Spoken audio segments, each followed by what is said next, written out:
ETF index mutual funds నేర్చుకుని stock మార్కెట్లో రాణించాలనుకుంటున్నారా? వెంటనే ఈ నెంబర్కి కాల్ చేయండి.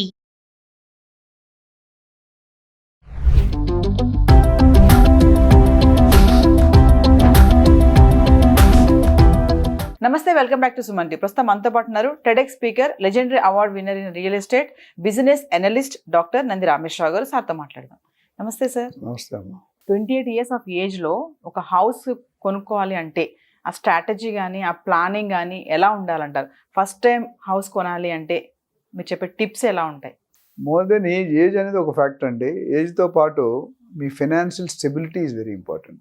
How much your earning, how much. ఇప్పుడు ఒక 1 or 2 కేసు చెప్తాను. ఒక అబ్బాయి ఉన్నాడు, 27-28 years ఉంది. ఆయనకి 4-5 సిస్టర్స్ ఉన్నారు. ఈయన పెద్ద మిడిల్లో ఉంటాడు. తండ్రి లేరు, ఏదో ప్రాబ్లం అయిపోయింది. తల్లి ఉంది, తల్లి హౌస్ వైఫ్, ఇది ఇంట్లో పని చేసుకుంటుంది. అబ్బాయి ఇల్లు కొనాలంటే కష్టం. ఎందుకంటే 4 అక్క చెల్లెళ్ళు మెయింటైన్ చేయాలి, పెళ్ళిళ్ళు చేయాలి, భర్తలు తీసుకోవాలి, సారీ ఇవ్వాలి, కట్నం ఇవ్వాలి. ఆయన స్టైల్ వేరు ఉంటుంది. It very difficult for him to buy 28 years. Case 1. Case 2 ఈ వెల్ సెటిల్డ్. ఫాదర్స్ ఉన్నారు, ఐఏఎం చదివాడు, అహ్మదాబాద్ చదివాడు, 2-3 లక్షల శాలరీ వస్తుంది. మంచి అమ్మాయిని పెళ్లి చేసుకుంటే ఆవిడకు 2-3 లక్షలు వస్తుంది. నేను ఒక అబ్బాయిని చూశాను, ఐఏఎం అహ్మదాబాద్, ఐఎస్బి హైదరాబాద్, 2 చదివి is investment banker, is gold medallist, state gold medallist. అలాంటి అబ్బాయికి 5-6 లక్షల శాలరీ వస్తుంది. కొత్త ఇనిషియల్ 25 వాల్ టైప్ ఆఫ్ ప్లానింగ్ వేరు ఉంటుంది. So at all end of the day real estate buying is your financial stability, your career progression. డ్రైవర్గా చేరినట్టు డ్రైవర్గానే రిటైర్ అవుతాడు, కండక్టర్గా చేరినట్టు కండక్టర్, ఏదో స్లాబ్ 50 రూపాయలు 100 రూపాయలు పెరుగుతుంది. అదే ఇంజనీర్గా చేరినట్టు ఇంజనీర్ లేదు. అది చదువుకున్నాడంటే ప్రమోషన్స్ వస్తాయి. మీరు యాంకర్గా చేరినట్టు తర్వాత జర్నలిస్టు, సీనియర్ జర్నలిస్టు, ఇంకా డైరెక్టర్, ప్రోగ్రామ్ కోఆర్డినేటర్, మీకు ఎట్లయితున్నాయి అట్లా ఆ కెరియర్ కొంతమందికి ఉంటుంది. క్లర్క్లకి, బ్యాంకులో కలిగితే రిటైర్ అయిన అసిస్టెంట్ మేనేజర్ అవడం కష్టం. అదే ప్రొఫెషనల్ ఆఫీసర్ ఏంటంటే డీజీఎం, జిఎం దాకా వెళ్ళిపోతారు. ఇక్కడ నువ్వు మాట్లాడే దానికి అర్థం అంటే 28 yearsలో అజ్యూమ్ ద 23-24 years చదువుకున్నాడు అనుకోండి, పీజీ తర్వాత జాబ్లో జాయిన్ అవుతాడు. ఈ 3-4 years ఎక్కువ సేవ్ చేయడానికి ఉంటుంది. ఎందుకంటే ఫస్ట్ చాలా మంది పేరెంట్స్ చూసుకుంటే వాళ్ళు అప్పులు చేసి చదివిస్తారు పిల్లల్ని. కొంతమంది, I'm not talking Adanis and అమ్మ, జనరల్ మిడిల్ క్లాస్లో ఉంది. సో ఫస్ట్ నా కేసులో అయింది. నేను చదువుకునేటప్పుడు కొద్ది కష్టంగా ఉండేది కాబట్టి కొన్ని అప్పులు చేయడం జరిగింది. నేను జాబ్ జరిగిన ఫస్ట్ 5 years నేను అప్పులు తీర్చాలి మా డాడీది అనేది వాస్తవం. సో తీర్చిన తర్వాత రిలాక్స్. అప్పటికి 28 అయిపోతుంది. 23 సంవత్సరాలు జాయిన్ అయ్యాను. 28 నా శాలరీ ఏం మిగలలేదు. నేను బతకాలి, మళ్ళీ నేను తల్లిదండ్రులు డబ్బులు పంపించాలి, అప్పులు తీర్చాలి. సో వచ్చిన శాలరీలో 80% దానికే పెట్టేవాడిని. అది బాధ్యత, రెస్పాన్సిబిలిటీ ఫీల్ అయ్యాం కాబట్టి. అందరికీ అలా ఉండదు, కొంత ప్లస్ ఉంటారు, కొంత మైనస్ ఉంటారు. సో ఐడియల్ కేసు తీసుకుంటే ఒక యావరేజ్గా 50,000 వస్తుంది అనుకోండి శాలరీ. 50,000 ఎంత సేవ్ చేయగలుగుతావు? మేబీ 20%, ఒక 10,000. ఇప్పుడున్న కాలంలో చేయగలుగుతా కష్టం. ఒక 2-3 మనుషులకి 1,00,000 రూపాయలు అవుతుంది. నేను మినిమం 1 lakh మినిమం. అది మళ్ళీ మిగతా అని ఇన్సూరెన్స్లు, పాలసీలు అవన్నీ కాబట్టి లైవ్. సర్వెంట్కి 10,000 బంజారా. మా ఇంటి దగ్గర 2,000 ఇచ్చాను సెకండ్, 10,000. అది కూడా డిమాండ్. ఒక గంట చేస్తే 10,000 కావాలండి.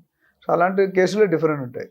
ఇక నేనేం చెబుతానంటే మీరు 28 yearsలో it's too early to buy until unless you're rich person. Rich మీ మామగారు, మీ తాతగారు, మీ నాన్నగారు రిచ్ పర్సన్ అయి ఉంటే డబ్బులు ఇస్తారు. అత్తగారు అల్లుడు దానం చేసినట్టు అత్తగారు ఇస్తే రెడీగా స్పాన్సర్గా మీరు కొనుక్కోవచ్చు. మీ ఎంత అనుకుంటే I think it's too early. ఎందుకంటే ఒక సేవింగ్స్ అనేది ఒక 10 years సేవింగ్ చేయాలండి. ఇది నా అనుభవం. ఇది మేబీ 100కి సూట్ అవ్వదు. One of the case study చెప్తున్నా. ఇంకొక సందర్భంలో ఇంకో కేస్ స్టడీ వాడు. సో మీరు 5 yearsలో hardly you will save anything. Because నువ్వు బైకులు కొనుక్కోవాలి, కారు కొనుక్కోవాలి, బైక్ కొనుక్కోవాలి, మంచి బట్టలు వేసుకోవాలి, మంచి లైఫ్ స్టైల్ ఉండాలి, మంచి అమ్మాయిని పెళ్ళి, ఇవన్నీ కంటే కొద్దిగా బ్యాక్గ్రౌండ్ బిల్డప్ చేసుకోవాలి ఈ time. So hardly you can save anything until if you're getting more than 2-3 lakhs that's. But very hardly ఇప్పుడున్న జాబ్స్లో 2-3 కంప్యూటర్ చేసిన వాళ్ళకి ఇంజనీరింగ్ 25,000 జీతం ఇస్తారు. 25,000 క్యాజువల్ లేబర్ బెటర్. రోజు 1,500. మేస్త్రి ఉంటాడు కదా, ఎంత తెలుసు? రోజు 1,500 అంటే 45,000. ఇంజనీరింగ్ ఎందుకు? ఆయన అన్పడ్ ఉంటాడు, అంగూటా ఉంటాడు. బట్ ఆయనకే 40,000-50,000 వచ్చినప్పుడు ఆయన ఓవర్ టైం చేసుకుంటాడు. 8 గంటలు 12 గంటలు చేసుకుంటే 60,000-70,000 వస్తుంది. So is better than an engineer అన్నా కదా. ఇప్పుడు right from Google to top to down the offices చాలా తక్కువ శాలరీ తీసుకుంటున్నారు. 20-30 కంటే ఎక్కువ లేదు. సో 30,000 ఈ రోజుల్లో ఎందుకు పనికిరాదు. అలాంటప్పుడు సేవ్ చేయలేరు. సో మనం యావరేజ్ కేసు తీసుకుంటే 28 years టూ ఎర్లీ అని నేను అనుకుంటాను. ఎప్పుడైనా మనకి కొనుక్కోవాలనుకుంటే ఒక 1 కోటి రూపాయల ప్రాపర్టీ కొనుక్కోవడం అంటే 25 lakhs ఉంటే బెటర్, 20%. అందుకని గవర్నమెంట్ కూడా బ్యాంక్ ఏమంటుంది, మార్జిన్ మనీ అంటాం. ₹1,00,00,000 పెట్టి మీరు ఇల్లు కొనుక్కోవాలనుకుంటే మినిమం 20-25 lakhs మీ దగ్గర ఉంటేనే వెళ్ళాలి. Yes. అయితే మీకు లోన్ కూడా రాదు. అచ్చా లోన్ గవర్నమెంట్ జాబ్ అయితే డిఫరెంట్. గవర్నమెంట్ జాబ్లో పెద్ద ఎదుగు బదుగు ఉండదు. ₹50-100 పెడతారు, సెక్యూరిటీ జాబ్. కొన్ని గవర్నమెంట్ జాబ్లు చూసాం, బిరో పక్కన లంచ్ చేసి పడుకుంటారు టేబుల్, ఎవరికి తెలియదు, ఎవరు అడగరు. ప్రైవేట్లో అలా వీలు కాదు. ప్రైవేట్ జాబ్ ఎప్పుడు ఉంటుంది ఎప్పుడు పోతుందో మీకు తెలియదు. ఇప్పుడు మీరు ఆ కమిట్మెంట్ తీసుకుని అనుకోండి, you will be under trust. Yes. Corona వచ్చినప్పుడు ఏమైంది, జాబులు పోయినాయి. జాబులు పోయినట్టు డబ్బులు రాలేదు. డబ్బులు రానుంటే ఈఎంఐస్ కమిట్ అయిపోయారు. ఏమవుతుంది, లగ్జరీకి అలౌడ్ ఉంటారు, క్లబ్లు గోళ్ళు, డబ్బులు ఎక్కడ ఉన్నాయి? సో నేను అనుకునే 20-30% మనీ మీరు స్పేర్ చేసుకోవాలి. ఎప్పుడు కూడా ఇంట్లో మనకి ఎమర్జెన్సీ, పిల్లలకు కానీ నీకు కానీ ఎవరికి అమ్మ నాన్న కానీ ఏదైనా ఎమర్జెన్సీ రాదు, అక్కడ 10-20 lakhs పెట్టుకుని. అందుకని లాస్ట్ టైం మనం చెప్పాం, ప్రతి ఇంట్లో కూడా 1 kg గోల్డ్ ఉంటే 1/2 kg నుండి 1 kg గోల్డ్ ఉండాలని. Yes. అదొకటే అన్క్యాషబుల్. నువ్వు సడన్గా కరోనా వస్తే 10-20 లక్షలు తీసుకున్నారు, ఎక్కడ నేస్తారు మీరు? సో ఇల్లు కొనుక్కోవడం ఒకటి.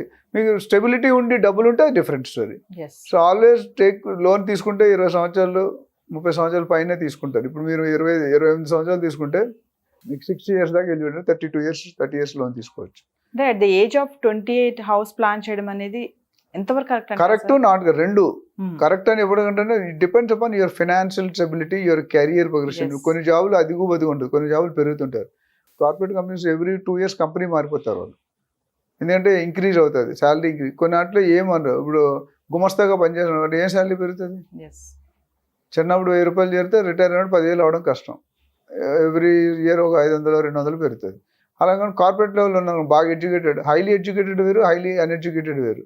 ఈ రెండు కూడా 2 different కోణాలు చూడాలి. ఒక కేసులో ఎస్ అంటాను, ఇక 28 years will make 22 years job వచ్చింది, డిగ్రీ 21 జాబ్ వస్తే 7 years కూడా మేక్ 10-20 lakhs ఈజీగా. మంచి పొజిషన్, ఇప్పుడు ఐఏఎం ఇవన్నీ చదువుకున్న వాళ్ళకి బాగా డబ్బులు వస్తాయి, దే కెన్ బై.